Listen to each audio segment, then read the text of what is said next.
等爸带等等去游泳，我享受一个人的短暂时光。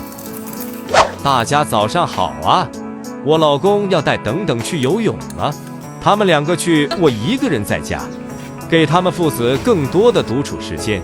我也要开启我的独处时间了，先吃个银耳，再来给等等的衣服洗上。习惯了娃在身边的日子，他突然不在，感觉好安静。衣服洗上，我就收拾下家里。最近吹风，灰尘好大，我拿吸尘器先把家里吸一下。平时看着地板很干净，绿光打开一看，全是灰尘，轻松吸走，头发也不会缠，桌子下面也不放过。等等爸买的吸尘器真的好用，不一会客厅就吸完了。看我沉浸式吸尘，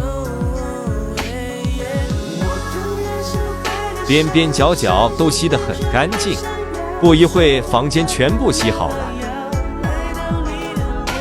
换个细的吸头吸，很窄的缝隙都能吸干净，特别是窗槽，每次打扫真的太麻烦了，轻轻一吸就全部干净了。用完放回基站就不用管了，轻轻一按就自动集尘，垃圾瞬间吸入进去。用了几次了，垃圾才这么点，集尘这点就很适合我用，不错。等等爸给我发的视频，小等好开心，哈哈，好傲娇啊！给爸爸笑一下，他们快要好了，对等等啊，开心吗？我就开始做午饭，先把牛肉切出来。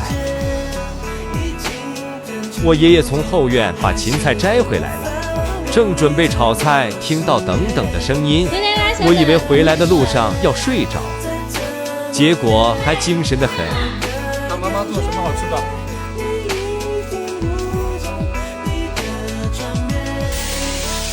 牛肉炒起来就吃饭了。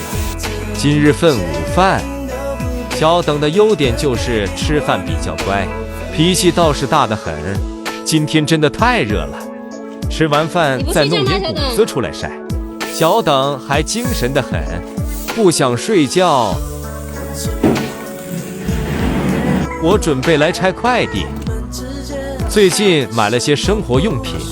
小等的马桶，之前那个他不喜欢做，我说重新买个给他试一试。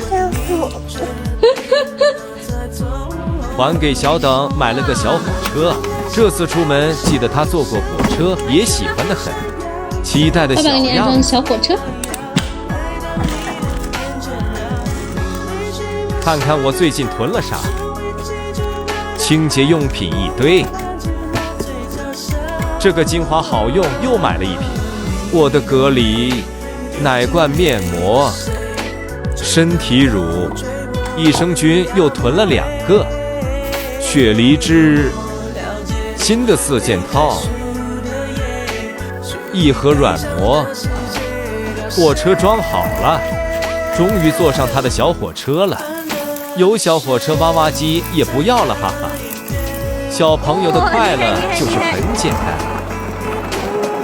可以唱歌，可以讲故事，还可以拆卸。这个玩具不错。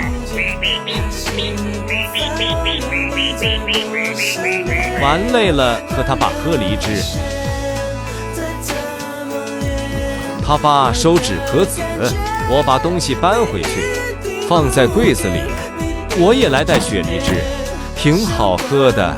今天就这样了，拜拜姐妹们。